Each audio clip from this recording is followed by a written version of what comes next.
शादीशुदा रघु से प्रेम होने पर अकेलेपन का दर्द झेल रही निशा घर बसाकर उसके बच्चे की मां बनने का सपना देखने लगी।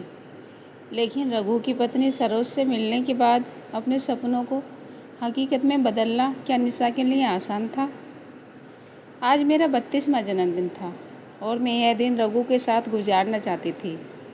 उनके घर 10 बजे तक पहुंचने के लिए मैंने सुबह 6 बजे ही कार से सफ़र शुरू कर दिया। रघु पिछले शनिवार को अपने घर गए थे, लेकिन तेज़ बुखार के कारण मैं सोमवार को वापस नहीं लौटे। आज का पूरा दिन उन्होंने मेरे साथ गुजारने का वादा किया था। अपने जन्मदिन पर उनसे न मिलकर मेरा मन सचमुच बहुत दुखी होता। रघु को अपने प्रेमी के रूप में स्वीकार किए मुझे करीब 2 साल बीत चुके हैं। उनके दोनों बेटे सोनू मोनू वे पत्नी सरोज से आज मैं पहली बार मिलूंगी। रघु के घर जाने से एक दिन पहले हमारे बीच जो वार्तालाप हुआ था, वह रास्ते भर मेरे जहन में गूंजता रहा। मैं शादी करके घर बसाना चाहती हूँ, माँ बनना चाहती हूँ। उनके पैसों के घर में कैद होने के बाद मैंने भावुक स्वर में अपने दिल की इच्छा उनसे जाहिर की थी। कोई उपयुक्त साथी ढूंढ लिया है, उन्होंने मुझे शरारती अंदाज में मुस्कुराते हुए कहा। उनकी छाती पर बनावटी गुस्से में कुछ घूंसे मारने के बाद मैंने जवाब दिया, मैं तुम्हारे साथ घर बसाने की बात कर रही हूँ। धर्मेंद्र और हेमा मालिनी वाली कहानी दोहराना चाहती हूँ। मेरी बात को मजाक में मत उड़ाओ प्लीज़। निशा, ऐसी इच्छा को मन में क्यों स्थान देती हो जो पूरी नहीं हो? अब वह भी गंभीर हो गई। देखिए, मैं सरोज को कोई तकलीफ़ नहीं होने दूंगी। अपनी पूरी तनख्वाह उसे दे दिया करूंगी। मैं अपना सारा बैंक बैलेंस बच्चों के नाम कर दूंगी, उन्हें पूर्ण आर्थिक सुरक्षा देने। उन्होंने मेरे मुंह पर हाथ रखा और उदास लहजे में बोले, तुम समझती क्यों नहीं कि सरोज को तलाक नहीं दिया जा सकता? मैं चाहूँ भी तो ऐसा करना मेरे लिए संभव नहीं है। पर क्यों? मैंने तड़प कर पूछा। तुम सरोज को जानती होती तो यह सवाल न पूछती। मैं अपने अकेलेपन को जानने लगी हूँ।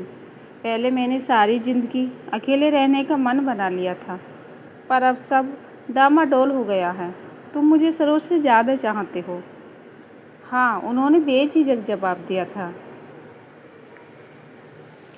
तब उसे छोड़कर तुम मेरे हो जाओ। उनकी छाती से लिपटकर मैंने अपनी इच्छा दोहरा दी। निशा, तुम मेरे बच्चे की माँ बनना चाहती हो तो बनो। अगर अकेली माँ बनकर समाज में रहने का साहस तुम में है तो मैं हर कदम पर तुम्हारा साथ दूंगा। बस तुम सरोज से तलाक देने की जिद मत करो प्लीज़, मेरे लिए संभव नहीं होगा। उनकी आंखों में आंसू झिलमिला देख मैं खामोश हो गई। सरोज के बारे में रघु ने मुझे थोड़ी सी जानकारी दे रखी थी। बचपन में माता पिता के गुजर जाने के कारण उसे उसके मामा ने पाला था। 8वीं तक शिक्षा पाई थी। रंग सांवला और चेहरा मोहरा साधारण सा था। वह एक कुशल गृहिणी थी। अपने दोनों बेटों में उसकी जान बसती थी। घर गृहस्थी के संचालन को लेकर रघु ने उसके प्रति कभी कोई शिकायत मुँह से नहीं निकाली थी।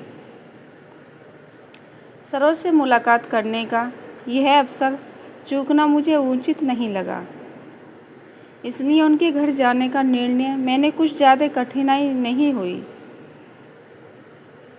रघु इनकार न करते, इसलिए मैंने उन्हें अपने आने की कोई खबर फ़ोन से नहीं दी थी। उस कस्बे में उनका घर ढूंढने में मुझे कोई दिक्कत नहीं हुई।